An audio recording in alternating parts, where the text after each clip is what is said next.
Hi, welcome to this video on whole life insurance non-forfeiture options, what we're going to cover today. My name is Chris. I'm your life health exam coach and really like you to check out what we have to offer at lifehealthexamcoach.com. We have a great program, a lot of educational content that's all designed with one goal, and that's to help make sure that you pass your life and health exam. So if you haven't looked already, and you want to see how we can guarantee you'll pass your life and health exam, go to lifehealthexamcoach.com and check out what we have to offer. So today, as I said, we want to cover whole life insurance non-forfeiture options. So let's jump into our topic. Now, in other videos, we talk about whole life insurance, and here's a chart or graphic that I have of straight whole life policy. There are two components in a straight whole life policy. There's the insurance component, and then there's the cash value component. And it's a great thing about whole life insurance is it's not just the insurance alone, the death benefit, but it also has cash value that accrues. It builds over time. So from the point when you purchase the policy until you reach age 100 or 110, depending on how that policy defines the maturity date, the point where the cash value equals the death benefit. So, for most people, they keep these policies their whole life. However, there are circumstances where people decide that they don't want to keep their insurance policy anymore. And we want to look at what happens if you decide to do what's called surrendering your policy, which is, another term for terminating, ending your policy. Why would somebody want to stop their life insurance policy? Most people have got a whole life policy, and you think, well, they'd want that their whole life, right? Well, people have circumstances that change. Maybe they don't want to pay a premium anymore. Maybe they really need the cash value for something else.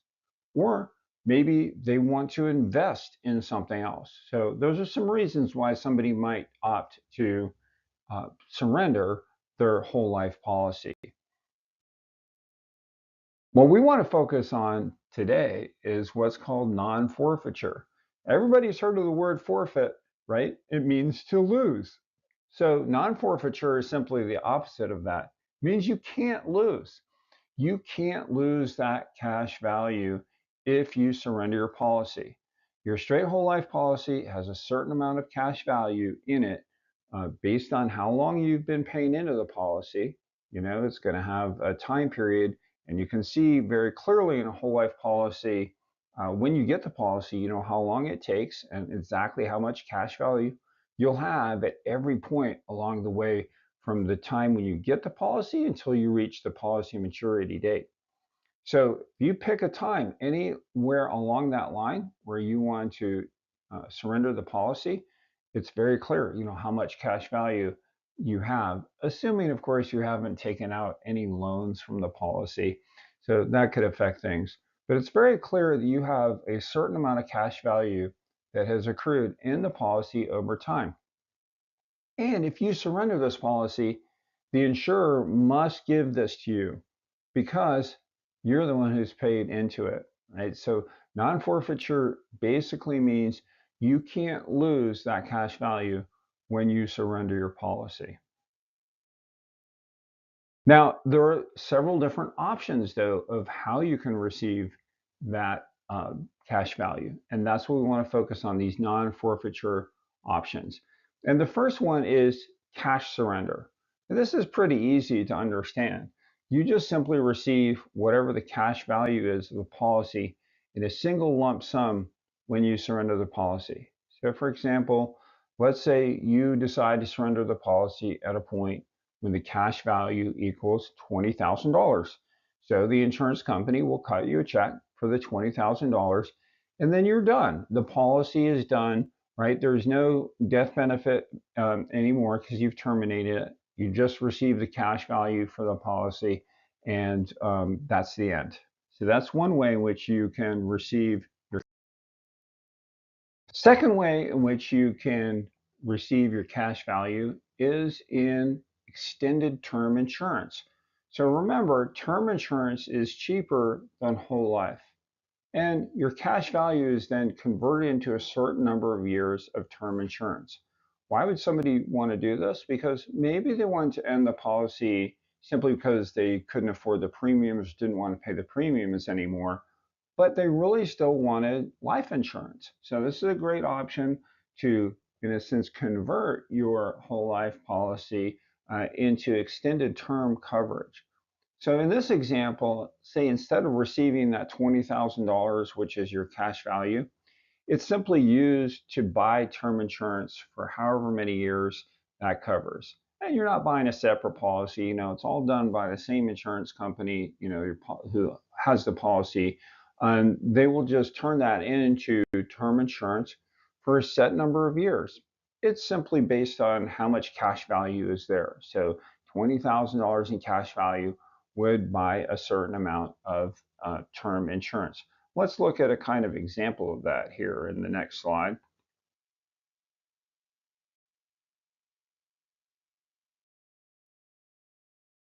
Here you can see in the graph that we have now a level term policy, right? Because you've taken extended term insurance. And that cash value of the policy is going to pay for a certain amount of time or a term. So let's say that you surrendered that policy at age 40. And let's presume that that $20,000 in cash value maybe would cover that same face amount, that same death benefit until age 70.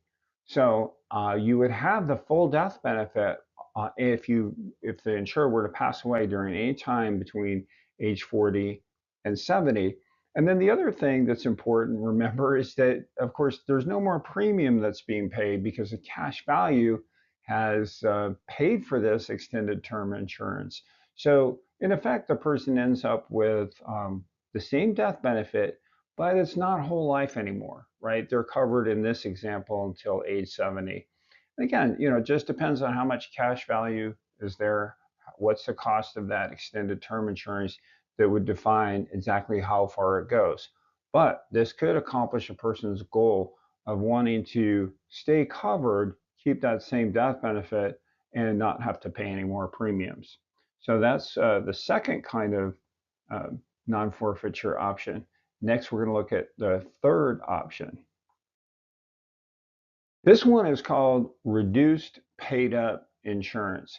So that's a fancy way of saying you're going to pay off the whole life policy early by reducing the death benefit. So again, if somebody's goal were to stop paying premiums and they still wanted to have coverage, this is another option for them. Now in this example though, let's say for example you had a $100,000 death benefit policy, and we'll keep that same $20,000 as the cash value at some particular age. And maybe they can pay off the policy then by reducing the death benefit to, for example, $50,000. So they're taking a reduced death benefit, but they are getting that as a whole life benefit. So instead of having a term where it's going to end, the reduced paid up is paying off your whole life policy early, and then you have a reduced death benefit, right? So let's take a look at a graph example of that as well. So in this case, the cash value of the policy is going to pay off the whole life policy, but with a reduced death benefit. So again, an example I said, instead of getting $100,000, maybe it's $50,000. But the other benefit, again, why would they do this? Because they don't have to pay any more premium. It's paid up and it's going to last them their whole life. So it doesn't matter, at what age they're to pass away, they're going to be covered for sure. So that's your third option that you can take on your non-forfeiture options. So what do you need to remember for the exam? We always come back to that key point. Number one is the cash value of whole life policies must be paid to the policy owner if they surrender the policy. That in itself is the definition of non-forfeiture. And remember, you've got three options. You can take that in a lump sum, which is called a cash surrender. That's the most common. But the second one is extended term. So you can get the insurance covered, for some set amount of time. Or you can take reduced paid up insurance where you retain the whole life benefit. It's there for your whole life, but you're taking a reduced face amount or death benefit. So those are your three non-forfeiture options. Hope this has been helpful and sticks with you as you go and take the exam.